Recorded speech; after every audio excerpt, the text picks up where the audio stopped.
you, even though I could tell this episode would not be a big conversation starter, I enjoyed the heck out of it. I thought this was great. Although I have become a Star Wars fan, as many of you have witnessed my transformation, but that's because I had to force myself to watch Andor and get into the Bad Batch. And I've gone back and watched a couple of Clone Wars episodes. I think I might have to watch some Rebels to get ready for Ahsoka. But, some people, other people don't have to force themselves because they're not covering this stuff. And we know that those shows, particularly Bad Batch and Andor, have very low viewership. So at some point, it's going to happen to you. You're going to cross over into a Star Wars fan, and then you'll think this stuff is really cool. I loved it, and I'm excited to break it down with you because there's actually so much here. Cloning, it's important. But first, let's appreciate the irony of biscuits being a part of today's episode the same day that Ted Lasso returns. Biscuits for everybody. Those biscuits, by the way, look ready for sale at Galaxy's Edge, right near the checkout, right? Can we get those light up popsicles as well? I was like, could they do that? I wonder. I hope so. They can do light up ice cubes, although I don't know if you want to be sucking on something that can light. Oh, well, okay, let's be careful here. But, oh, by the way, a photon fizzle was actually first mentioned in Star Wars Droids, that animated series that was short-lived, but it sold at Dex's Diner in the Star Wars universe, and Disney published a recipe in a recent Galaxy's Edge cookbook. Synergy! It's like to the Disney Empire what cloning is to the Star Wars Empire. Important! So we finally got a full-sized episode. When I logged on this morning to Disney Plus and saw 58 minutes, I was like, oh boy, it finally happened. Although again, I hear some people don't think the 58 minutes, well, it's really like 50 minutes or 52 minutes with the copious amount of credits that they have on streaming shows. But I see that some of you felt this time was not well spent. Again, I thought it was. But it did not have a lot to do with Mando and Grogu. Instead, it focused on, things, a threat, you would say, to Mando and Grogu. The thing is, especially now that I've watched a lot of the animated Filoniverse, I can sense that as the live-action Filoniverse continues, they become one in the same. Really, and they're airing concurrently. Mando Season 3 and The Bad Batch Season 2 could really be episodes of the same show. Just one happens to be live action and one is animated. They're even covering the same subject matter, cloning. And while this storytelling is, in my opinion, again, top-notch, it really wasn't made to generate conversation. Like, I know how to fix this episode. A Moff Gideon reveal. If Moff Gideon had showed up, would have trended. But they didn't do it. I think he's going to show up at some point soon.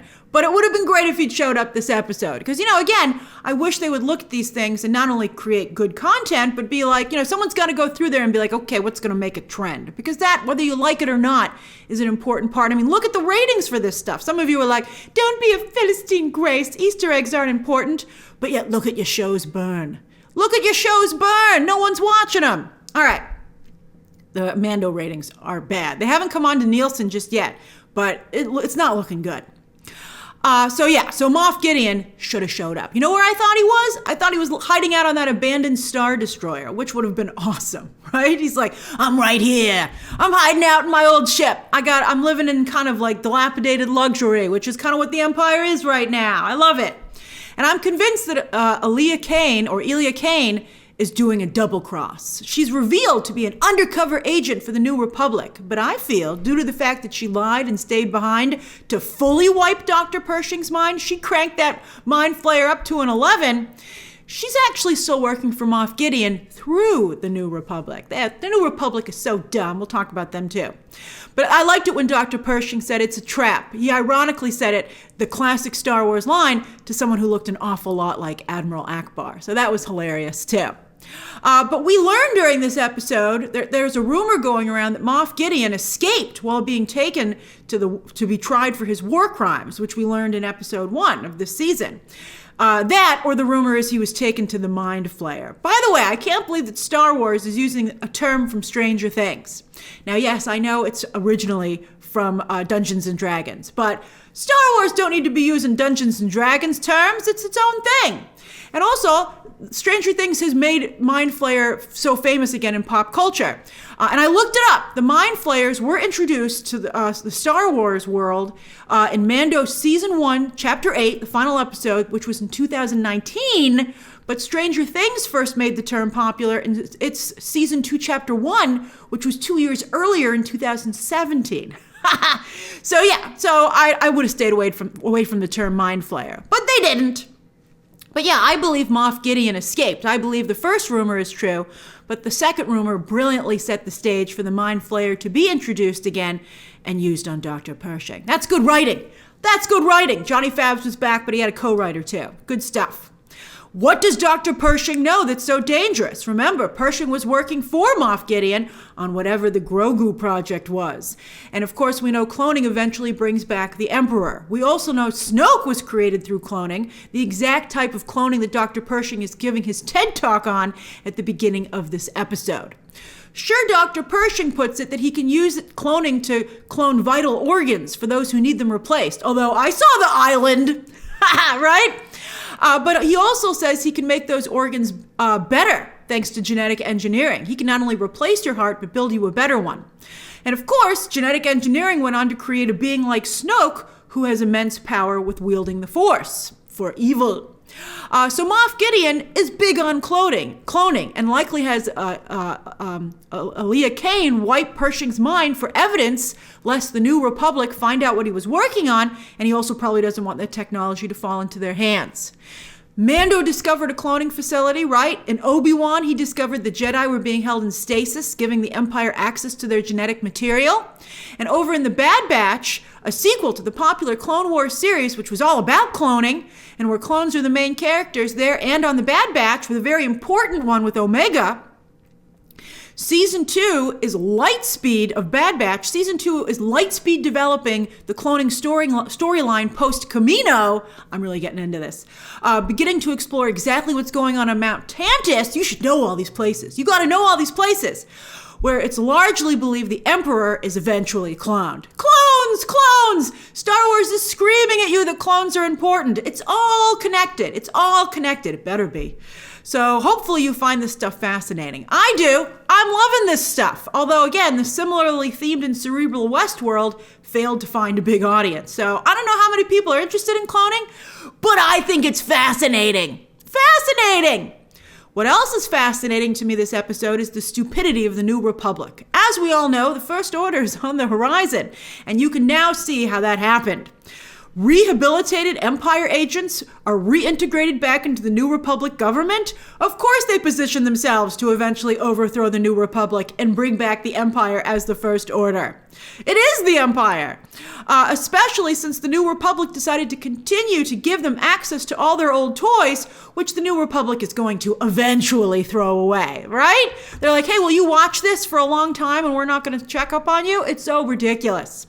Stupidity and hubris. Are all governments alike? The point is made here to a degree when the New Republic officer tells Dr. Pershing that they're nothing like the Empire because they're using the Mind Flayer at a lower wattage. Wow, you would laugh if it wasn't so sad. But also, it's so, you would think it's ridiculous, but we see this stuff actually happening. The same point is also brilliantly made with the upper class who attend Dr. Pershing's TED Talk, who openly admit that they don't really care who's in charge as long as they get to keep their money and power in the business sector. At points, Dr. Pershing's story, though, did seem a little derivative to me. Feeling wasted in a cubicle brought to mind Cyril Karn and Andor, right? And his absurd droid therapy sessions, I was like, is this droid even monitoring the answers? Reminded me a lot of Severance. I think that Omid Abtahi did a fabulous job this episode, making Dr. Pershing at first seem sympathetic. A lot of layers here, very expertly played. I was very impressed with this. Because Dr. Pershing really believes in what he's doing. But let's not forget that he also, what was he doing? He was kidnapping and experimenting on Grogu, a baby in perspective. And I believe after his mother's struggles as a doctor, which he talks about, he liked feeling and being important. That's why he gives the TED Talk. Why was he allowed to give a TED Talk? Why give that guy a platform? He's clearly not fully rehabilitated. I thought it was funny when he asked the droid in the rehabilitation session if he could do genetic experimentation on his own time. By the way, could I do evil recreationally? No, you cannot. I also liked how quickly Dr. Pershing took to, or returned to, being bad. Did you notice he didn't hesitate to jump between cars the second time? Also, he popped that collar. I recognize the fashionista look of the Empire. The New Republic also has horrible security, although looking back, you could argue that they were intentionally turning a blind eye because Kane was actually their agent. But Dr. Pershing, on that note, should have realized something was wrong and that it was all too easy. Like, how is he going to take back all that medical equipment to the amnesty housing? I mean, that was a giant box. They're going to be like, what's that? He's like, lots of biscuits?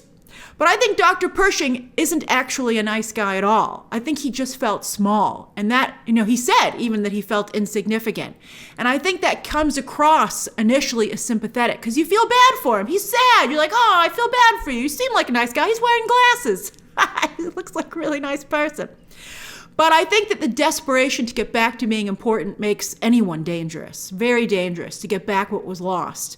So I didn't feel bad for Dr. Pershing in the end. I think if he had been allowed to continue on the path that Kane was putting him on, he would have gone right back to genetic manipulation and just continued to lie to himself about what he was actually doing to a degree. I think he even knew to a degree. But he was just instead a pawn to the very end, right? You play with fire, you get burned. Just like when you hang out with a cult, you have to join it. We'll talk about Bo-Katan too. But first, I want to talk about the incredible world building this episode.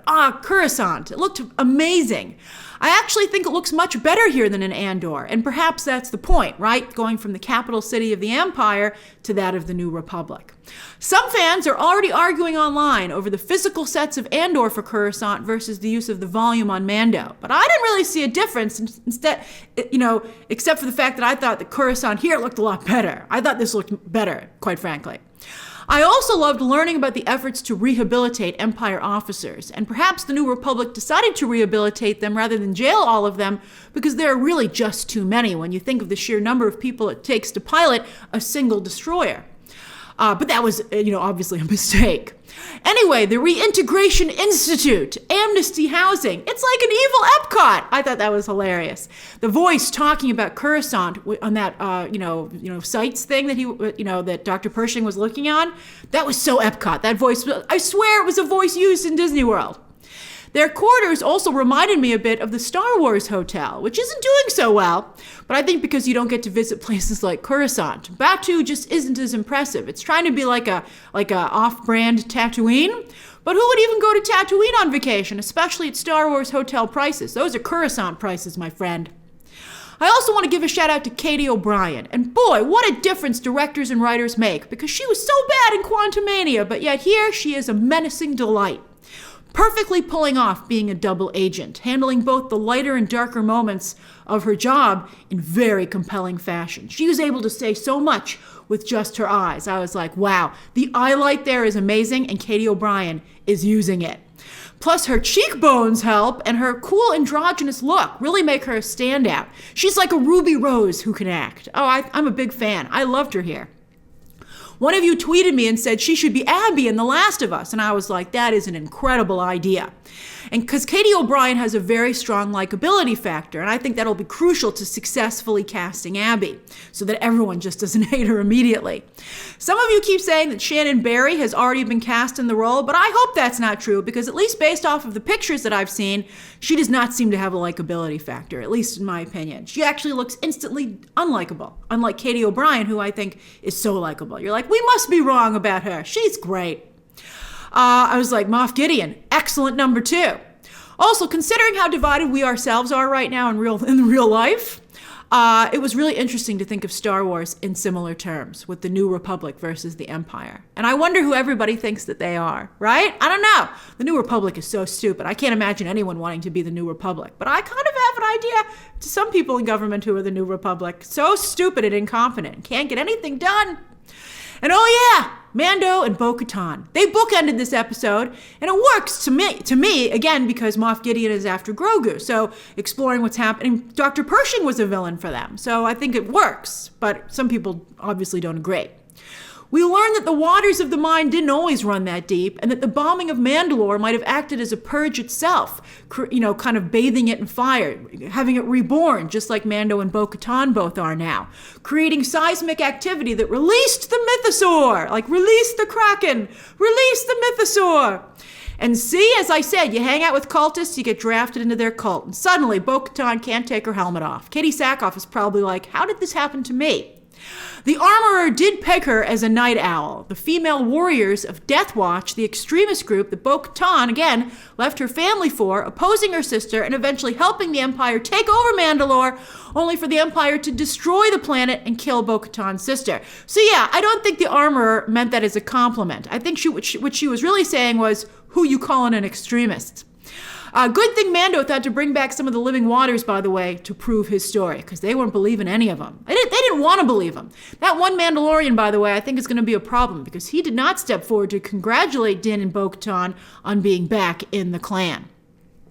Bo-Katan has to go with them, though, because she's still on the Empire's shit list after season 2, and they bombed her castle. Did you notice she left her droid behind? Uncool, Bo-Katan. Uncool. I love the way she did a U-turn mid-flight, though. That was very impressive. The way just one part of the ship moved, I was like, that's incredible.